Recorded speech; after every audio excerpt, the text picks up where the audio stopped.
sweet and sticky chicken. Now, I love drumsticks for this recipe. I'm using ginger, cinnamon, garlic powder, paprika, and pepper. I want a nice crispy skin on these drumsticks. I'm gonna brown them up. The moment this hits the oil, I immediately smell all of those nice spices.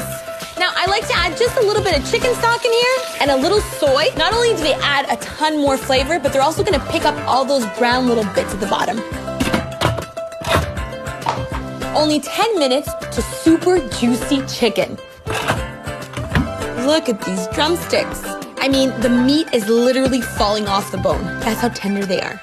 Now, I promised you something sticky, so let's make a sauce. I'm starting off with a little bit of molasses, some honey for sweetness, a little orange juice, and don't forget orange zest. I love that light onion flavor. And look at the color, it just pops. And a little crunch with some sesame seeds. They're so packed with flavor.